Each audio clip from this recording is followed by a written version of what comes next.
வணக்கம், welcome to சுவை 6. இன்றைக்கி தக்காளி சாதம் பார்க்கலாங்க. ரொம்ப ஈஸியாக செய்யக்கூடிய ஒரு ரெசிபி, டேஸ்டி ரெசிபின்னு சொல்லலாம். குக்கரில் தக்காளி சாதம் செய்கிறோம். இப்போ எண்ணெய் ஊற்றிக்கலாங்க. அடுப்பத்தை வச்சுட்டு குக்கரை வச்சுட்டு எண்ணெய் ஊற்றிக்கிட்டோம். அதுக்கப்புறம் பட்டை, சோம்பு, பூண்டு மட்டும் சும்மா ஒரு 2 வல் போட்டுக்கலாங்க. அது ஒரு ஃப்ளேவர் கொடுக்கும், நல்லாயிருக்கும். இப்போ சின்ன வெங்காயம், பச்சை மிளகா, ஒரு 2 மிளகா 3 மிளகா போட்டுக்கலாங்க. அவங்க காரத்துக்கு தகுந்த மாதிரி போட்டுக்கோங்க. நான் செய்கிற அரிசி அளவு பார்த்திங்கன்னா 1.5 டம்ளர் வச்சுருக்கிறேன். அதாவது 150, ஒரு 225 கிராம் இருக்குங்க. நான் ஒரு நிதானமாக சொல்கிறேன். அந்தளவுக்கு தான். டம்ளர் பார்த்திங்கன்னா 1.5 டம்ளர், நல்ல பெரிய டம்ளரில் 1.5 டம்ளர். தக்காளி 5 தக்காளி எடுத்துருக்குறேங்க. தண்ணி பார்த்திங்கன்னா தக்காளிக்கே ஒரு 1/2 டம்ளர் தண்ணி தக்காளிலே இருக்கும். அதுக்கு தகுந்த மாதிரி நம்ம எவ்வளோ தண்ணி வைப்போமோ அந்தளவுக்கு வச்சுக்கலாம். உப்பு போட்டுக்கலாம் தக்காளிக்கு மட்டும், ஏன்னா வணங்கி வரும், சீக்கிரம் வதங்கி வந்துடும். அதுக்காக இப்போ மசாலா தூள்லாம் போட்டுக்கலாம். என்ன போடுறோன்னா குழம்பு மிளகாய் தூள் ஒரு 3/4 ஸ்பூனு, சாம்பார் தூள் 1/4 ஸ்பூனோட அதிகமாக, அதுவெல்லாம் ஒரு ஃப்ளேவர் கொடுக்கும். அதுக்காக காரம் பார்த்திங்கன்னா அது பச்சை மிளகா போட்டிருக்குறோம். வரமிளகா கூட ஒன்று சேர்த்தலாம்.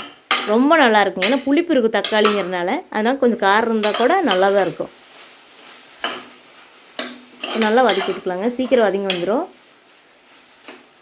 ரொம்ப ஈஸியாக டக்குன்னு டேஸ்டியாக செய்யணுன்னா இந்த தக்காளி சாதம் தாங்க செய்ய முடியும். ரொம்ப ரொம்ப நல்லாயிருக்கும். லஞ்சுக்கு பார்த்திங்கன்னா எங்கேயாவது எடுத்துகிட்டு போகிறதுக்கு சூப்பராக இருக்கும். எங்கள் வீட்டில் இந்த மாதிரி தான் செய்வோம். இது கொங்கு ஸ்டைல் தக்காளி சாதம் சொல்லலாம். ஏன்னா நாங்கள் சின்னதுலேருந்தே, நான் சின்னதாக இருக்கும்போது இருந்தே நாங்கள் செய்கிற தக்காளி சாதம் இது. முதல்ல பாத்திரத்தில் செய்வோம், குக்கர் இல்லாத டைமில். இப்போ குக்கரில் செய்வோம். ஏன்னா நான் பிறந்து வளர்ந்ததெல்லாம் கிராமங்க. அங்கெல்லாம் பார்த்திங்கன்னா குக்கர்லாம் யூஸ் பண்ண மாட்டோம். விறகு அடுப்பு, பாத்திரம், அந்த மாதிரி தான் உங்களுக்கு செய்வோம்.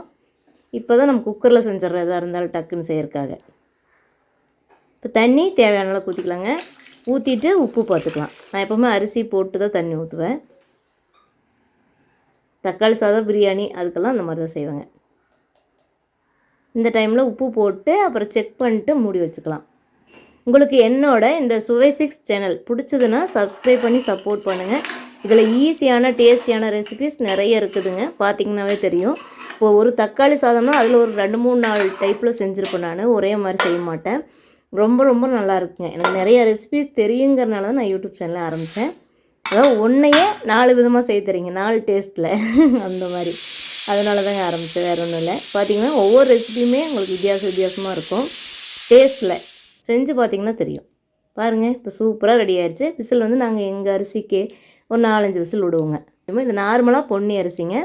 எந்த அரிசியில் வேணாலும் செய்யலாம், ஆனால் பொன்னி அரிசியில் டேஸ்ட்டாக இருக்கும். 5-60 அரிசியில் செம்ம டேஸ்ட்டாக இருக்கும் எனக்கு தெரிஞ்சது. ரேஷன் அரிசியில் செய்யலாம், நல்லாயிருக்கும். சூப்பரான தக்காளி சாதங்க, ஈஸியான ஒரு ரெசிபி, டேஸ்டி ரெசிபிஸும் கூட. என்னோட இல்லத்தரசி கோலம்னு ஒரு கோலம் சேனல் இருக்குதுங்க, அதையும் பாருங்கள். அதை பார்த்து சப்போர்ட் பண்ணுங்கள், சப்ஸ்கிரைப் பண்ணுங்கள். பிடிச்சிருந்துச்சின்னா ரொம்ப நல்லாயிருக்குங்க. அதில் கோலமெல்லாம் ஈஸியான கோலமாக கொடுத்துட்ருக்குறேன். தக்காளி சாதம், தயிர், வெங்காயம் வச்சு சாப்பிட்டோம்னா செம்மையாக இருக்கும். சும்மாவே நல்லா இருக்குங்க. தேங்க்யூ.